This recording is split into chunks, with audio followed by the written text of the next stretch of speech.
Clear for up.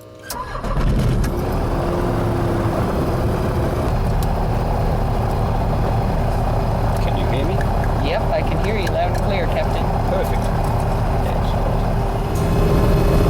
The thrill is basically being able to actually fly an aeroplane, take it off, land it, and not crash or kill yourself, which sounded like an impossible task for the first hour or two you sit in an aeroplane, but it was actually fun. Because my very first flight I was sitting in the pilot seat with an instructor, and I was too busy trying to fly it to be scared, because I'm not a natural pilot. I had to work at it.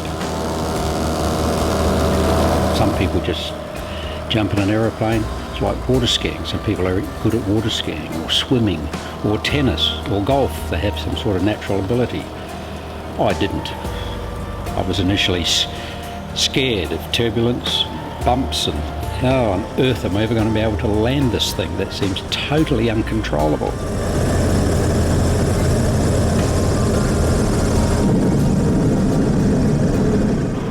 But one day it all comes together.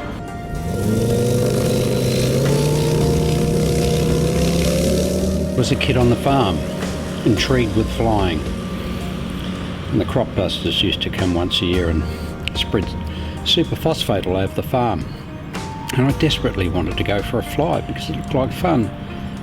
But my dad, God bless his soul, thought it was dangerous and wouldn't allow me to do it. So it was many years later. At the age of 18, I decided, rather than go to university and study for 4 or 5 years to be an engineer, I saw this job for air traffic control cadets. I didn't even know what an air traffic control cadet was, but I found out it was telling aeroplanes where to go, essentially, and how to do it. But the good thing was, in your second year of training, you were trained for a pilot's license. So that sounded like fun.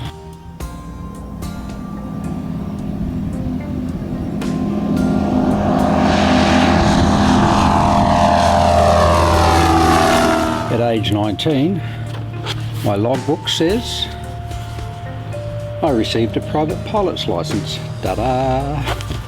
License number 7855, Kevin John Whitehead, 281069. Youngest ever air traffic controller in New Zealand. At age 21, I was qualified.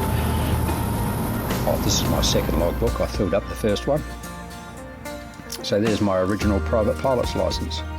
First issued 28th of October 1969. There's all my aircraft type ratings. What are they? Piper family, Moonies, Cessnas, Piper Cubs, Cherokee 6, Air Tourer, Piper Pawnee, which I used for glider towing, and a DH-82, which is a Tiger Moth. And then, after a few years, I continued on when I had enough hours. I did my commercial pilot's license. There it is there. First issued 1976. But I let that lapse in 1979. I didn't renew it in 80 because I moved to Australia. And when I moved to Australia, I only validated it back to a private pilot's license because it's much less onerous to maintain. And by then I decided I was not going to pursue a career in the airlines.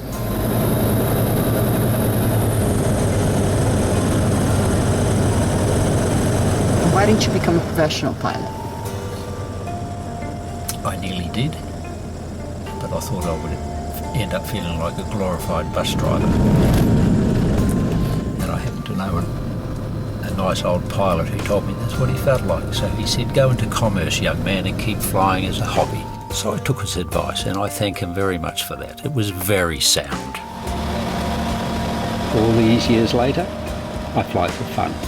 It still gives a thrill. I love just getting up in the air, looking around, being at one with Mother Nature, and hopefully when I come back, I pull off a really good landing.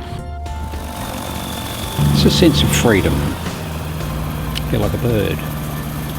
Except my wings don't flap, but I feel like a bird. You can see for miles generally. It's a different view of the countryside, completely different to what you get from a car. You can go places. It's fun. It's very easy to get a feel for flying. And who knows? You might one day have a pilot's license and there might be another pilot in the family. That'd be nice.